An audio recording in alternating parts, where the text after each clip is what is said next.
Let's talk about exponential growth.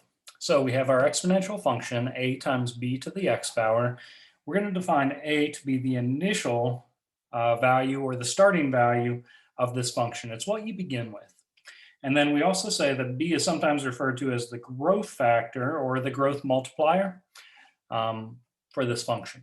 So let's take a look at an example involving trees and forests. Okay, so for the following exercise, we're going to consider the scenario for each year t, the population of the forest of trees is represented by either function a for forest a of t equals 115 multiplied by 1.025 raised to the t power, or this other forest, forest b, which is going to have this similar formula, 82 multiplied by 1.029 raised to the t power, and we're going to round all of our solutions to the nearest whole number. So the first question has to do with which forest population is growing at a faster rate. Okay, so as we're trying to pick out which one's growing at a faster rate, that's going to be the growth factor. As you'll remember up here, that's whatever the base is here with B.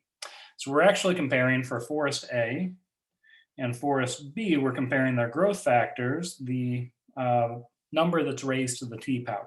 So forest A, we're comparing 1.025, and forest B, 1.029 are those growth factors. Whichever one's bigger is going to be growing faster. So it looks like to me forest B is growing faster because it has a larger growth factor, so we'd have to answer forest B. Next, let's move down and figure out which forest had a greater number of trees initially and by how many.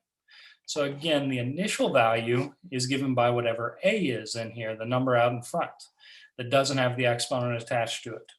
So for forest A and forest B, we're comparing those numbers out in front. So we're comparing 115 and 82. Well, we can answer that 115 is a larger number than 82. So initially, forest A has more trees. Now the by how many kind of question going on here. Well, all we have to do is say 115 trees minus 82 trees is going to be 33 trees more.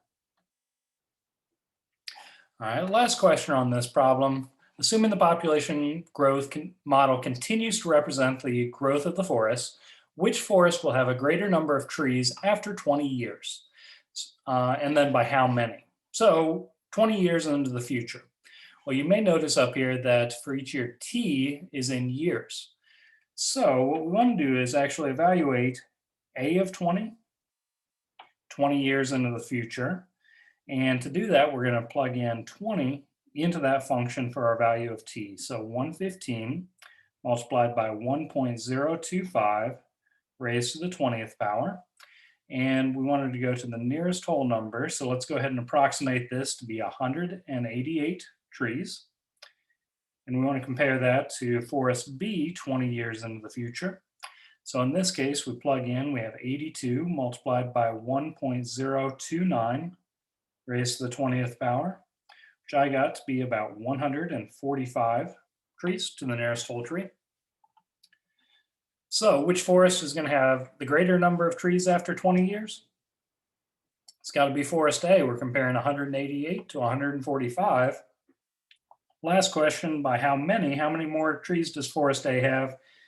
That's just going to be a subtraction. 188 minus 145 is going to give us 43 more trees. All right, so answering these questions, as long as you know where to look as far as the growth factor goes, for this first question, the initial number of trees being like the a times b to the x power, the a number, and then plugging in for this third part. Not too bad of questions, but it takes practice to get more comfortable with these. I know exponential functions are pretty new to most of us, so keep practicing, you'll get it.